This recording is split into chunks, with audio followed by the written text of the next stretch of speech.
পবিত্র কোরআনের সূরাতুল বাকারার 183, 84, 85 নম্বর আয়াত আমি আপনাদের সামনে তিলাওয়াত করেছি। 183 নম্বর আয়াতের শুরুতে আল্লাহ বলেন, ইয়া আইয়ুহাল্লাযীনা আমানু কুতিবা আলাইকুমুস সিয়াম, অর্থাৎ হে মুমিন মুসলমানগণ, আল্লাহর পক্ষ থেকে তোমাদের জন্য রোজা রাখা ফরজ করা হলো। রোজা রাখা আল্লাহর পক্ষ থেকে মুমিন মুসলমানদের জন্য ফরজ সাব্যস্ত করে দেওয়া হলো, ফরজ। এরপরে বলেন, কামা কুতিবা আলাল্লাযীনা মিন ক্বাবলিকুম, যেমন ভাবে তোমাদের পূর্ববর্তী উম্মতদের জন্য রোজা রাখা ফরজ ছিল। নামাজ এবং রোজা এই দুইটা ইবাদত এমন, যা সর্বযুগের সমস্ত মুমিন মুসলমানদের জন্য ফরজ ছিল, সকল নবীর উম্মতের জন্য ফরজ ছিল। তবে একটু পার্থক্য হলো, পূর্বেকার যুগের উম্মতের রোজার নিয়মে আর আমাদের রোজার নিয়মে, তাদের রোজার সময়ে আর আমাদের রোজার সময়ে, তাদের রোজার পরিমাণে আর আমাদের রোজার পরিমাণে পার্থক্য আছে। কিন্তু রোজা নামের একটা ইবাদত সকল নবীর উম্মতের জন্য ফরজ ছিল। আয়াতের শেষের দিকে আল্লাহ বলেন, লাআল্লাকুম তাত্তাকুন।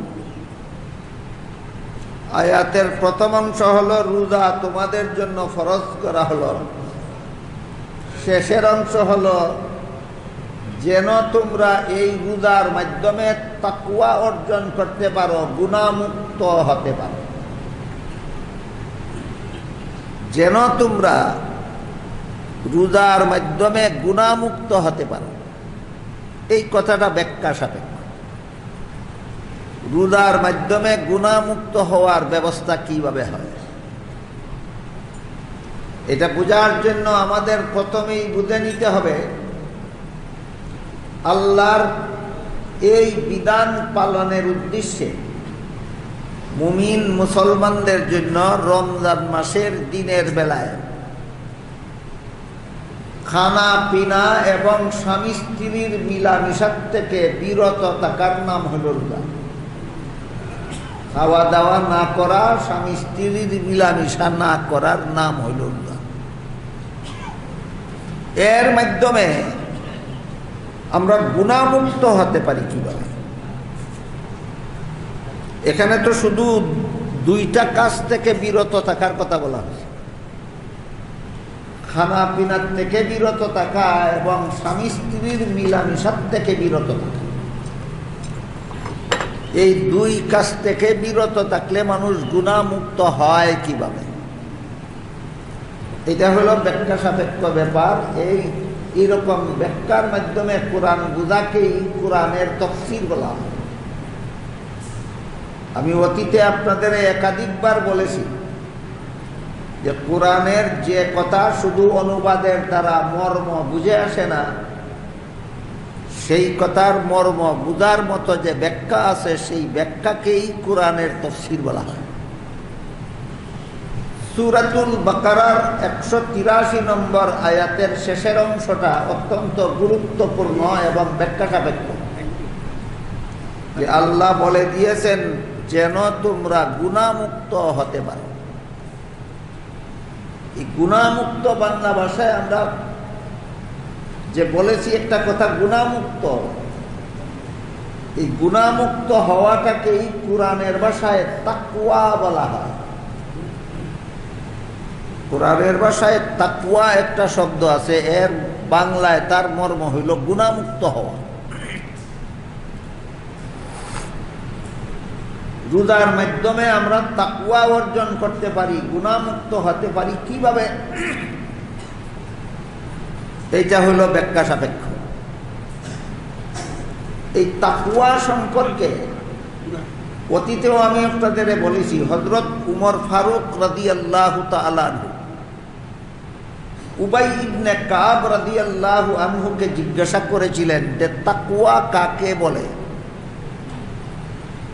উবাই উমরের প্রশ্নের সরাসরি জবাব না দিয়ে পাল্টা উমরকে প্রশ্ন করলেন যে জঙ্গল কাঁটাদার গাছে ভরা, এমন জঙ্গল কি আপনি দেখেছেন কোনোদিন?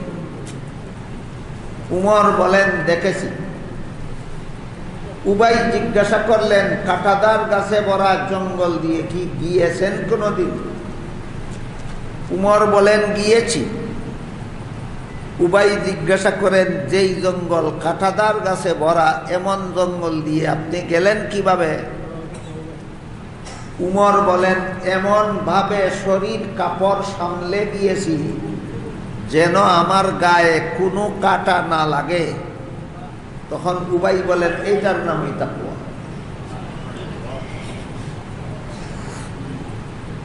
অর্থাৎ গোটা দুনিয়াটা অসংখ্য অগণিত গুনার কাঁটাদার গাছে ভরা একটা জঙ্গলের নাম। এই কথাটা আমরা জীবনভর মনে রাখি। দুনিয়া এমন একটা জঙ্গলের নাম, যেই জঙ্গলটা অসংখ্য অগণিত গুনার কাঁটাদার গাছে ভরা। অর্থাৎ বহু রকমের গুনার পরিবেশে ভরা একটা সমাজের নাম দুনিয়া। এই দুনিয়ার ভিতর দিয়া প্রতিটি মানুষের জান্নাতে যাওয়ার পথ। দুনিয়ার বাইরে দিয়া কেউ কোনোদিন চিরকালের জন্য জান্নাতে যেতে পারবে না। চিরকালের জন্য জান্নাতে পৌঁছতে হলে দুনিয়াতে আসতে হবে, দুনিয়ার জীবন অতিক্রম করতে হবে, তারপরে জান্নাতে পৌঁছতে হবে। বুঝে থাকলে মানুষ বলুন তো, মানুষের জান্নাতে যাওয়ার পথ দুনিয়ার বাইরে দিয়া না দুনিয়ার ভিতর দিয়া? দুনিয়ার ভিতর দিয়া প্রতিটি মানুষের জান্নাতে যাওয়ার পথ।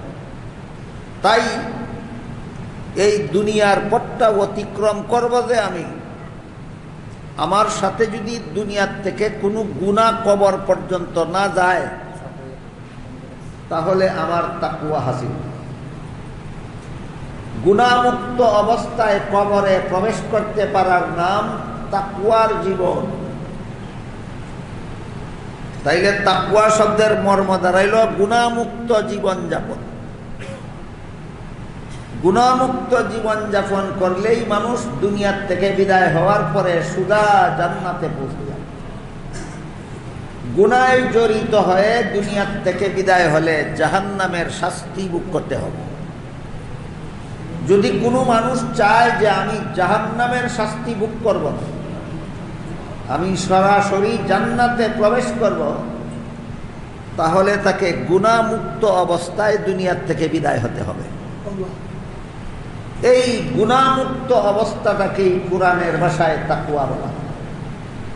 কাজেই আল্লাহ যে সূরাতুল বাকারার 183 নম্বর আয়াতে বললেন যে রোজা তোমাদের জন্য ফরজ করা হয়েছে যেন তোমরা তাকওয়া অর্জন করতে পারো, এবার মর্ম ধারালো যেন তোমরা গুনাহমুক্ত হতে পারো। রমজান মাসের রোজা রাখা তোমাদের জন্য ফরজ করা হলো যেন রোজার মাধ্যমে তোমরা গুনাহমুক্ত হতে পারো। এই হলো তাকওয়ার মর্ম। 83 নম্বর আয়াতে বলেছেন রোজা রাখা ফরজ করা হলো। 84 নম্বর আয়াতে বলেছেন কয়েকদিন।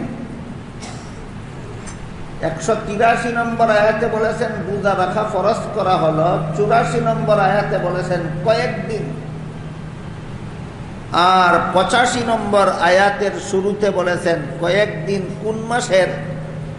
আল্লাহ বলেন শাহরু রমাদান, রমজান মাসের কয়েকদিন রোজা রাখা তোমাদের জন্য ফরজ।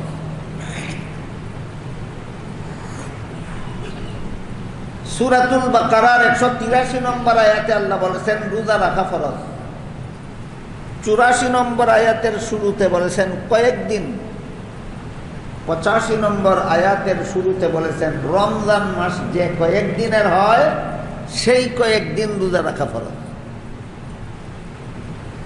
এই রমজান মাস যত দিনে হয় ততদিন রোজা রাখা ফরজ। এখন রমজান মাস কত দিনে হয় এই ব্যাপারে হাদিস শরীফে রাসূল করিম সাল্লাল্লাহু আলাইহি ওয়াসাল্লাম বলেন, যেই বছর রমজান মাসের 29 তারিখ বিকাল বেলা ঈদের চাঁদ দেখা যাবে সেই বছর 29 দিন রোজা রাখা ফরজ হবে। যেই বছর রমজান মাসের 29 তারিখ বিকাল বেলা ঈদের চাঁদ দেখা যাবে না সেই বছর 30 দিন রোজা রাখা ফরজ। রমজান মাস যত দিনে হবে যেই বছর ততদিন রোজা রাখা ফরজ হবে সেই বছর। এই হলো 84 নম্বর আয়াতের শুরুতে যে আল্লাহ বলেছেন কয়েকদিন। কয়েকদিন বললেন কেন? দিনের সংখ্যাটা উল্লেখ করলেন না কেন? কারণ আল্লাহ যদি বলে দিতেন যে তোমাদের জন্য 30 দিন রোজা রাখা ফরজ, তাহলে রমজানের প্রথম দিন থেকে আমরা রোজা রাখা শুরু করলাম, 29 তারিখে 29 রোজা হইল, 29 তারিখে যেই বছর ঈদের চাঁদ দেখা গেল সেই বছর ঈদের দিন রোজা রেখে 30-এর সংখ্যা পূরণ করতে হইত। কথাটা কি বুঝতে পারছেন?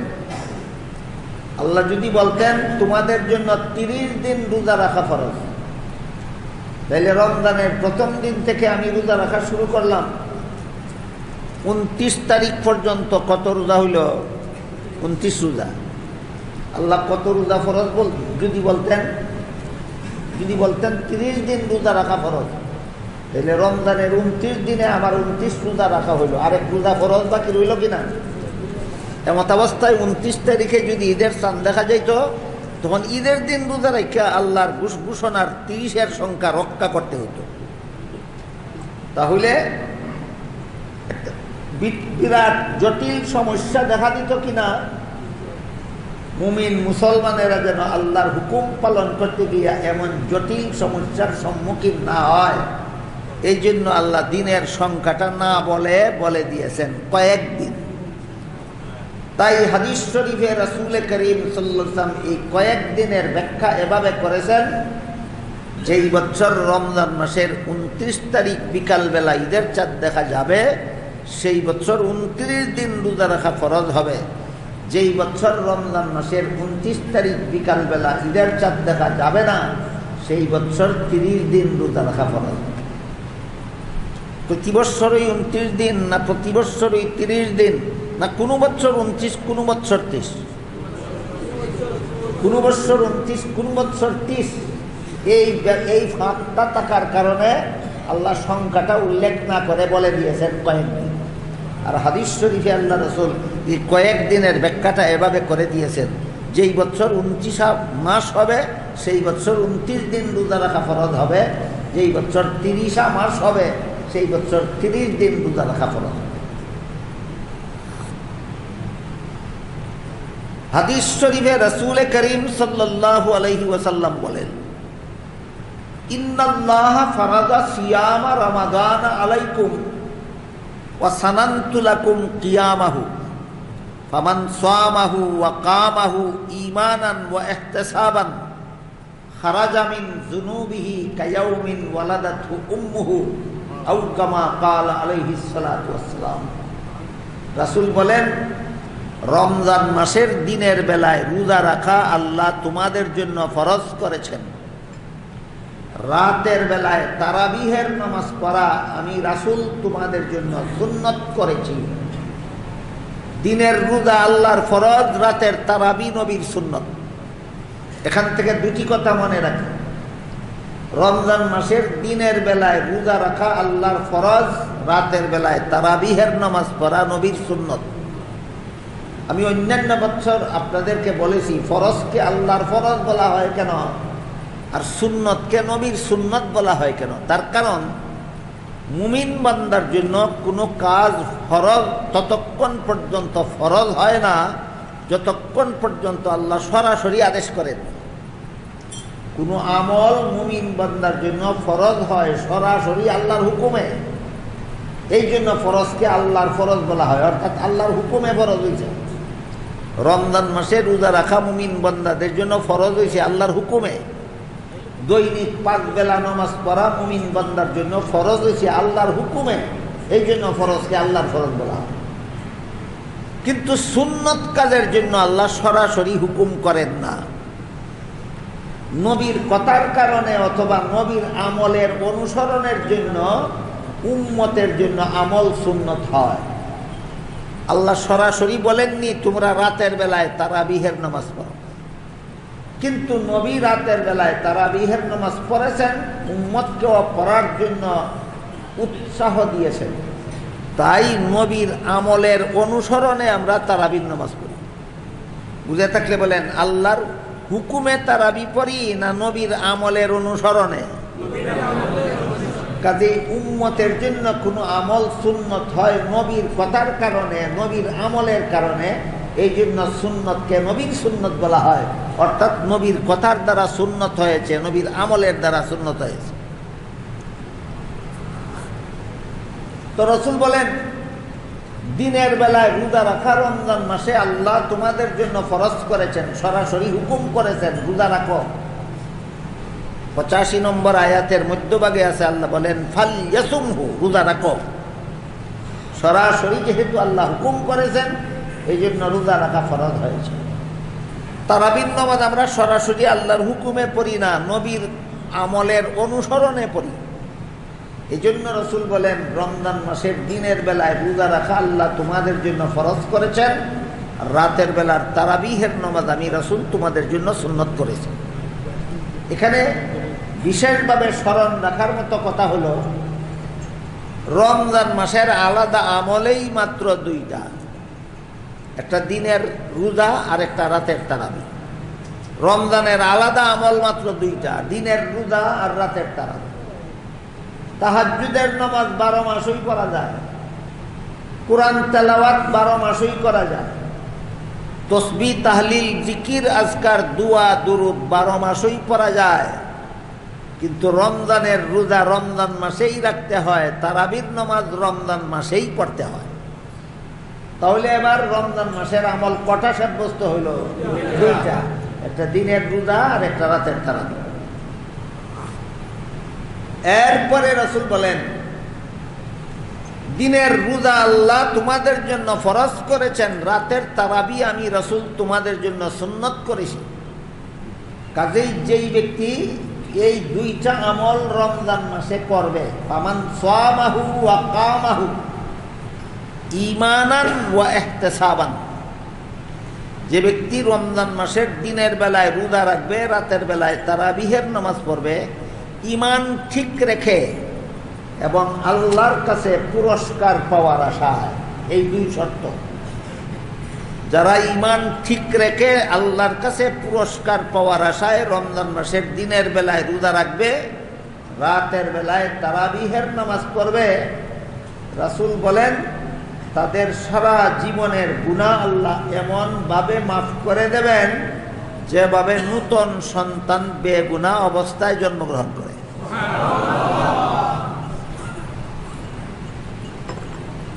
সদ্য প্রসূত সন্তান যেমন সম্পূর্ণ গুনাহমুক্ত অবস্থায় জন্মগ্রহণ করে, আল্লাহর রাসূল বলেন এই দুই আমল যারা রমজানে করবে এদেরকেও আল্লাহ নূতন সন্তানের মতো সম্পূর্ণ বেগুনাহ বানাইয়া দিবেন।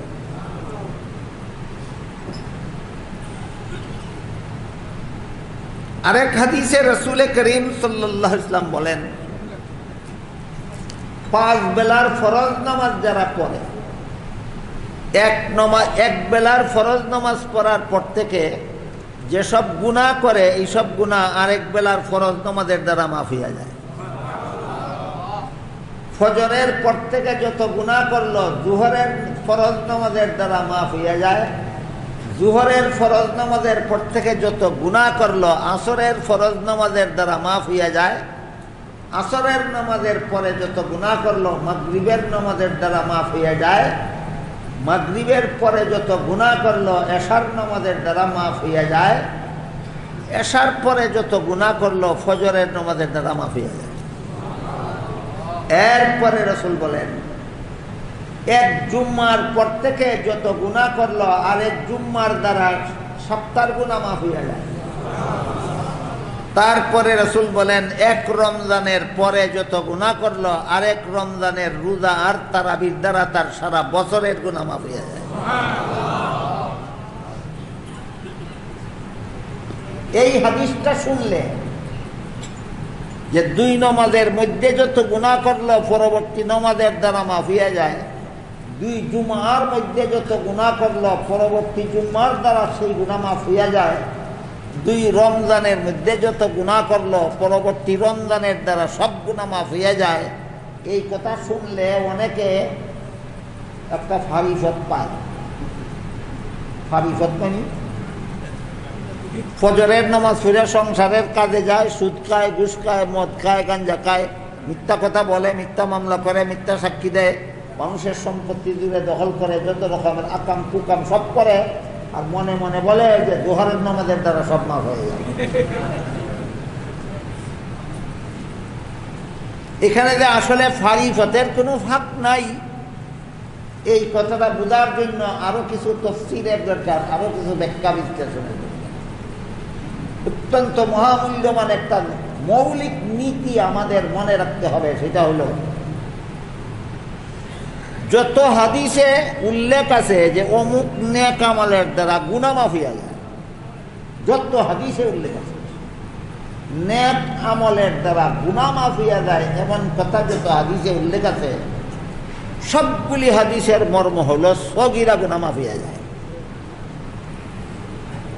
মানুষের গুনাহ দুই প্রকার, এক প্রকার সগীরা গুনাহ আর এক প্রকার কবিরা গুনাহ।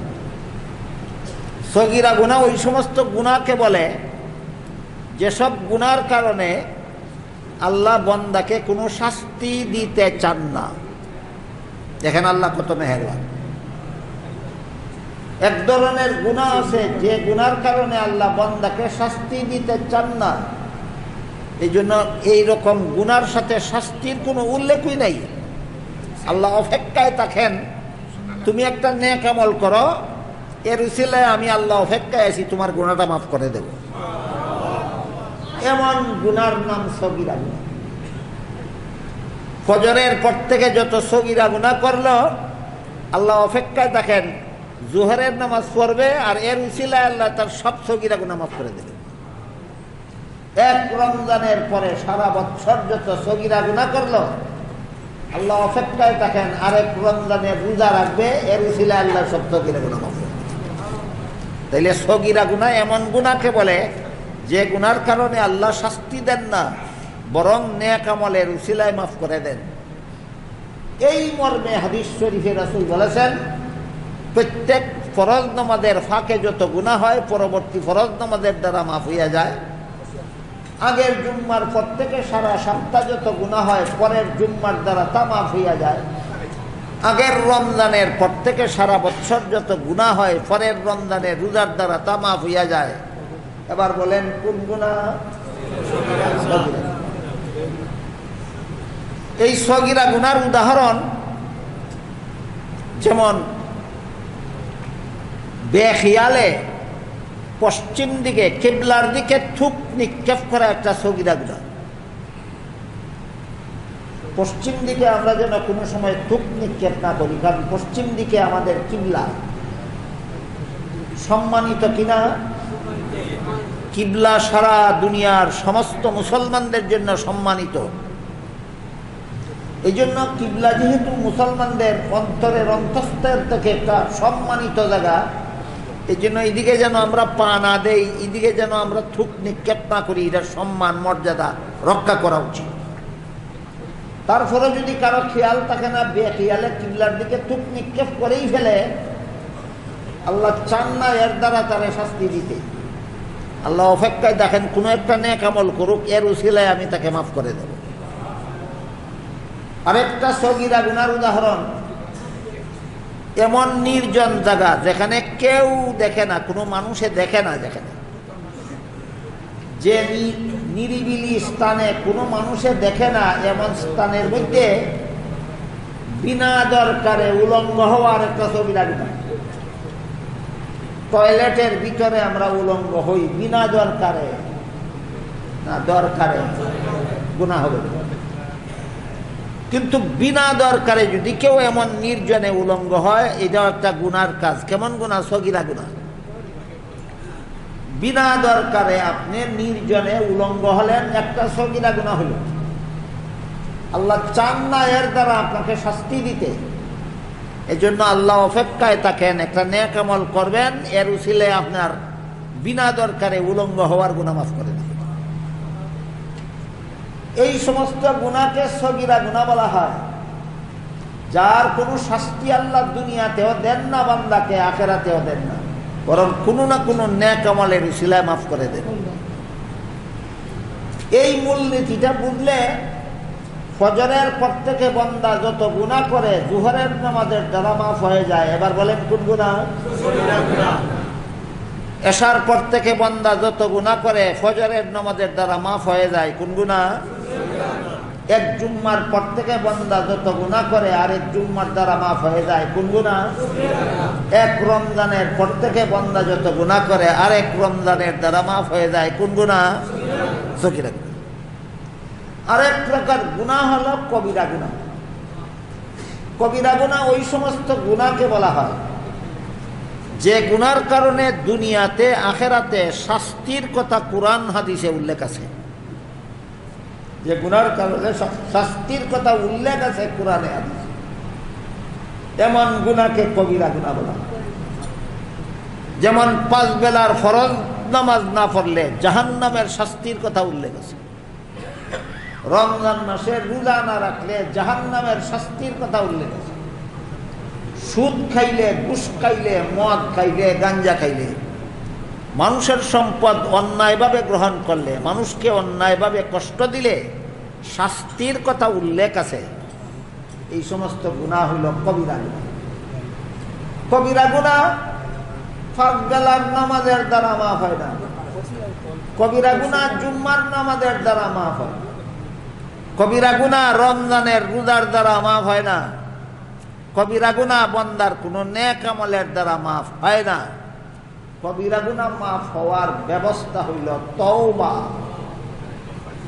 সগীরা গুনাহ মাফ হওয়ার ব্যবস্থা নেক আমল, আর কবিরা গুনাহ মাফ হওয়ার ব্যবস্থা তওবা। তওবা কাকে বলে? মুখে মুখে তওবা করলাম বলার নাম তওবা নয়। আচ্ছা বলুন তো, কেউ যদি 4 ফরজ আদায় না করে মুখে বলে উযু করলাম, উযু হবে? যেমন ভাবে 4 ফরজ আদায় না করলে উযু করলাম 1000 বার বললেও উযু হবে না, ঠিক তেমনি ভাবে 6 কাজের দ্বারা তওবা হয়। 6 কাজ না কইরা কেউ যদি মুখে 1000 বার বলে তওবা করলাম, তওবা হয় না। তাহলে উযু এবং তওবা যে মুখে বলার জিনিস না কাজে করার জিনিস? মুখে বলার জিনিসটা, এটা কাজে করার জিনিস। উযু যে মুখে বললে উযু হয় না, কাজে করতে হয়, এটা সবাই বুঝে। কিন্তু তওবা যে মুখে বললে তওবা হয় না, কাজে করতে হয়, এটা অধিকাংশ মুসলমান বুঝে না। এই জন্য 6 কাজের নাম যে তওবা, আমি অতীতে আপনাদেরকে বলেছি, আজকে আবারও স্মরণ করাই দিই। তওবার 6 কাজের প্রথম কাজ হইল নিজের গুনার জন্য লজ্জিত হওয়া, আল্লাহর কাছে অনুতপ্ত হওয়া, অনুসূচিত হওয়া, আক্ষেপ করা। হায় রে হায়, আমি করলাম কি, আমি জাহান্নামের শাস্তির যোগ্য হয়ে গেলাম। এই মর্মে 1 নম্বর কাজ হইল আক্ষেপ করা। 2 নম্বর কাজ হইল গুনার অভ্যাসটা ছেড়ে দেওয়া। 3 নম্বর কাজ হইল ভবিষ্যতে আর এমন গুনাহ করব না বলে আল্লাহর সাথে পাক্কা ওয়াদা করা। 4 নম্বর কাজ হইল আল্লাহর হক নষ্ট করার মাধ্যমে যদি গুনাহ করে থাকে আল্লাহর হক আদায়ের ব্যবস্থা করা। ফজরের নামাজ পড়ল না, আল্লাহর হক নষ্ট করছে, কাজা না করা পর্যন্ত তওবা হবে না। গত রমজানে রোজা রাখছে না, আল্লাহর হক নষ্ট করছে, এই রোজা কাজা না করা পর্যন্ত তওবা হবে না। এটা হলো 3 নম্বর। 4 নম্বর। 5 নম্বর শর্ত হলো বান্দার হক নষ্ট করে তওবা, গুনাহ করে থাকলে বন্দার হক আদায়ের ব্যবস্থা না করা পর্যন্ত তওবা হবে না। আপনি একজনের 50 লক্ষ টাকা অন্যায়ভাবে গ্রহণ করে ফেলেছেন, হয়তো তার টাকা তাকে ফেরত দিতে হবে, আর নয় সে খুশি হয়ে আপনাকে মাফ করতে হবে, দুই পথের এক পথ। যদি আপনি তার টাকা ফেরত দেন না আর সে খুশি হয়ে আপনাকে মাফ করে না, আপনি তওবা করলাম জপতে জপতে মরলেও তওবা হবে না। পাওনাদারের পাওনা দেওয়ার নাম তওবা, পাওনাদারের পাওনা না দিয়া তওবা করলাম বলার নাম তওবা নয়। যে কত নম্বর? 5 নম্বর। 6 নম্বর হলো আল্লাহর কাছে কাকুতি মিনতি করে, অনুনয় বিনয় করে মাফ চাওয়া। এই 6 কাজের নাম তওবা। গুনার জন্য লজ্জিত হওয়া, গুনার অভ্যাস ছেড়ে দেওয়া, ভবিষ্যতে গুনাহ না করার জন্য আল্লাহর সাথে ওয়াদায় আবদ্ধ হওয়া, এইগুলির নাম তওবা। এই তওবাটা রমজান মাসের রোজার দ্বারা সহজ হয়। তওবার দ্বারা কবিরা গুনাহ মাফ হয়, আর রমজান মাসের রোজার দ্বারা তওবা করা সহজ হয়ে যায়। এই জন্য আল্লাহ বলেন, তোমাদের জন্য রোজা রাখা ফরজ করেছি যেন তোমরা গুনাহমুক্ত হতে পারো। কিসের মাধ্যমে? তওবার মাধ্যমে। সূরাতুল বাকারার 183 নম্বর আয়াতের শুরুতে আল্লাহ বলেছেন, তোমাদের জন্য রোজা রাখা ফরজ হয়েছে, ফরজ করা হয়েছে। শেষের দিকে বলেন লাআল্লাকুম তাত্তাকুন, যেন তোমরা গুনাহমুক্ত হতে পারো। এবার বুঝে থাকলে বলুন, রোজা রাখলেই গুনাহমুক্ত হয় না রোজার দ্বারা তওবা সহজ হয়? আর তওবা করলে পরে গুনাহমুক্ত হয়। তওবা করলে পরে গুনাহমুক্ত। এখানে দুইটা বিষয় আছে। একটা বিষয় হইল রোজা না রাখলে আরেকটা গুনাহ হবে। রমজান মাসের ফরজ রোজা না রাখলে আরেকটা গুনাহ হবে। যে রোজাটা রাখলো, রোজা না রাখার গুনাহ থেকে বাঁচলো, এটা ভুলে গেলে হবে না। রমজান মাসে একটা রোজা না রাখলে কত বড় গুনাহ হয়। হাদিস শরীফে আল্লাহ রাসূল বলেন, বাকি জীবন, সারা জীবন ভর রোজা থাকলেও রমজান মাসের একটা রোজা না রাখার ক্ষতিপূরণ হবে না। যে রমজান মাসে একটা রোজা শরীয়ত সম্মত কারণ ছাড়া রাখলো না, এই লোকটা বাকি জীবন ভর, সারা জীবন ভর রোজা রাখলেও রমজান মাসের একটা রোজা না রাখার ক্ষতিপূরণ হবে না। বুঝে দেখুন রমজান মাসে একটা রোজা না রাখার গুনাহ কত বড়।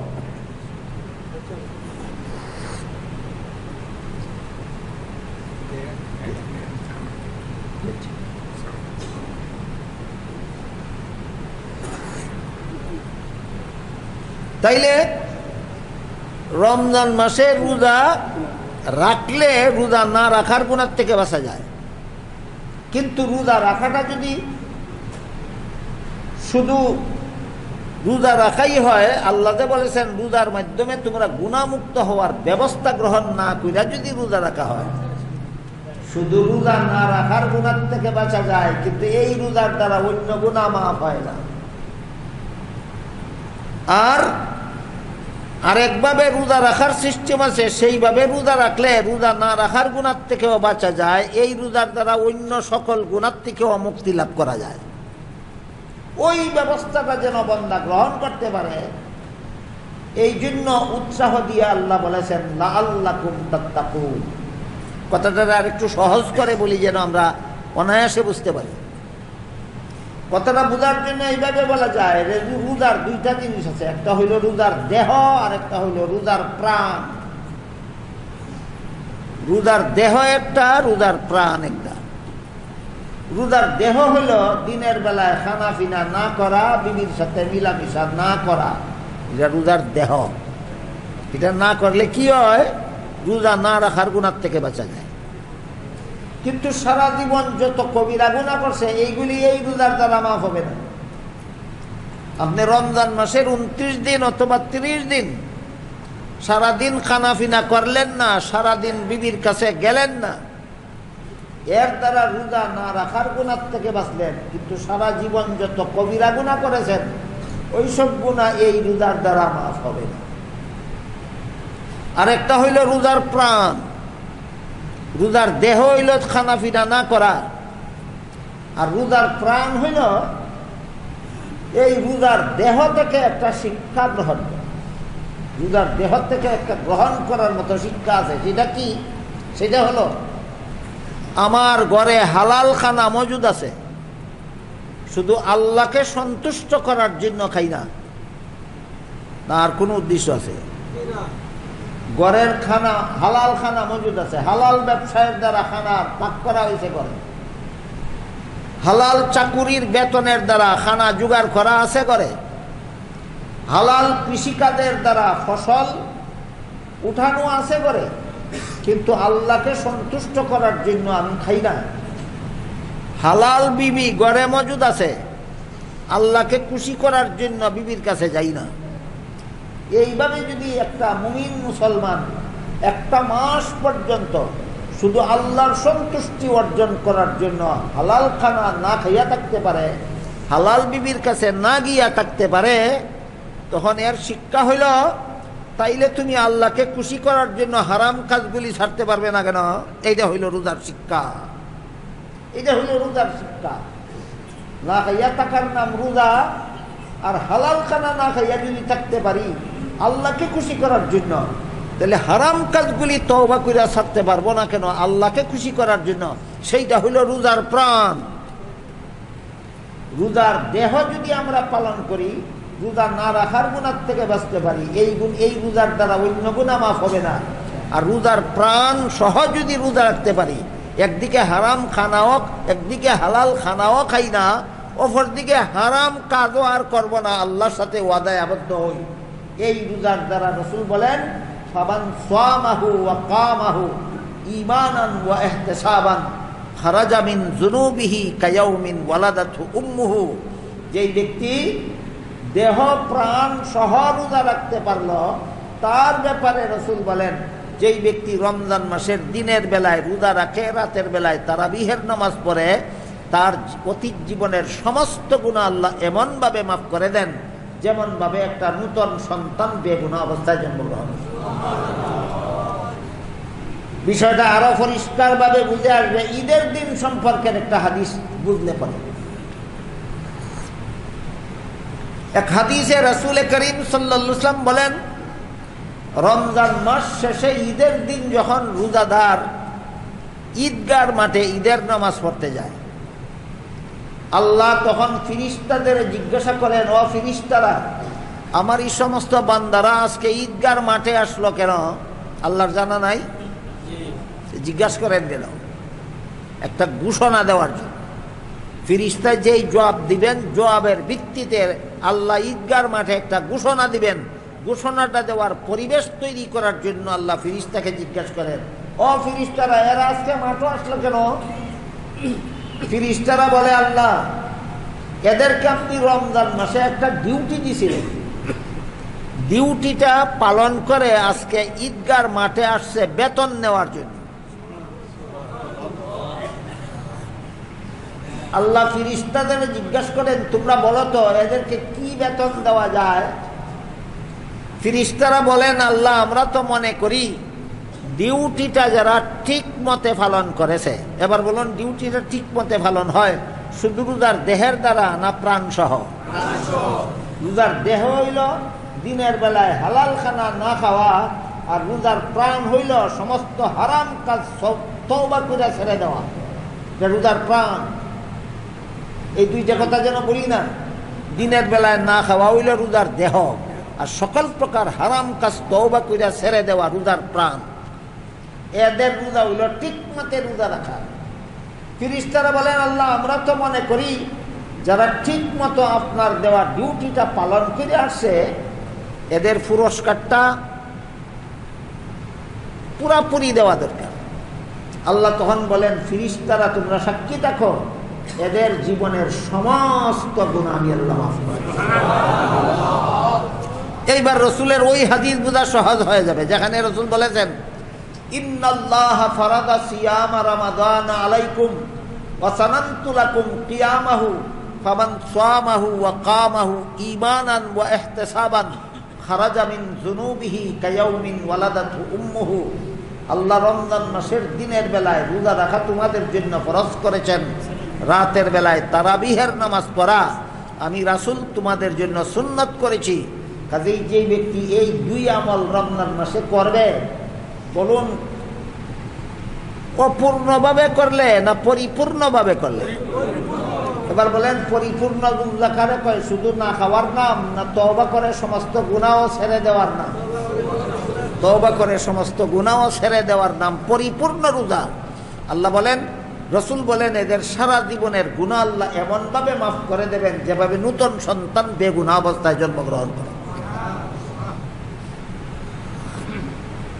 এতক্ষণের আলোচনার থেকে আমরা যে গুরুত্বপূর্ণ দুইটা জিনিস জানতে পারলাম, একটা হইল রোজার দেহ আর একটা হইল রোজার প্রাণ। রোজার দেহ হইল দিনের বেলায় খানা পিনা না করা, আর রোজার প্রাণ হলো আমি যদি হালাল খানা ছাড়তে পারলাম তাহলে হারাম কাজ ছাড়তে পারবো না কেন? এই শিক্ষাটা গ্রহণ করা রমজান মাসে, এটা হইল রোজার প্রাণ। কেউ যদি রোজার প্রাণ অর্জন করলো না, শুধু রোজার দেহটা রাখলো, শতকরা 100 বিফল হবে না তার রোজা। অন্তত রোজা না রাখার গুনার থেকে তো বাঁচবে। কি বুঝলেন? সুদ খায়, ঘুষ খায়, মদ খায়, গাঞ্জাও খায়, মিথ্যা কথাও বলে, মিথ্যা সাক্ষীও দেয়, মিথ্যা মামলাও করে, দুর্নীতিও করে, জালিয়াতিও করে, সকল রকমের অপকর্মও করে, আবার রোজাও রাখে। এমন রোজাদার আসেনি দেশ? এদের রোজা 16 আনা বিফল নয়, শতকরা 100 বিফল নয়। রোজা না রাখার গুনার থেকে বাঁচল এরা, রোজা না রাখার গুনার থেকে বাঁচল। কিন্তু এই রোজার দ্বারা অন্য গুনাহ মাফ হবে না, এই রোজার দ্বারা অন্য গুনাহ মাফ হবে। আর একজনে শুধু খানা পিনা ছাড়ল না, রোজার থেকে শিক্ষা গ্রহণ করলো, সব রকমের হারাম কাজ তওবা করে ছেড়ে দিল।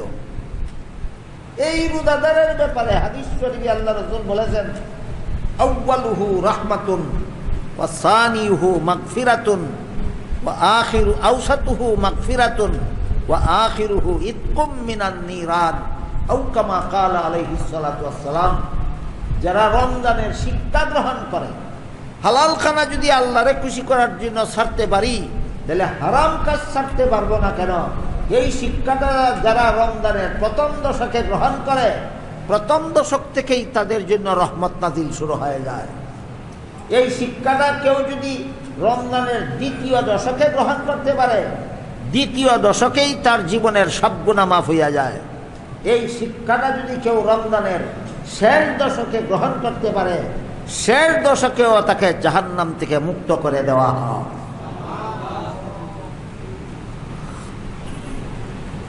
তাহলে একটা হল রোজার দেহ, তারও কিছু না কিছু উপকার আছে।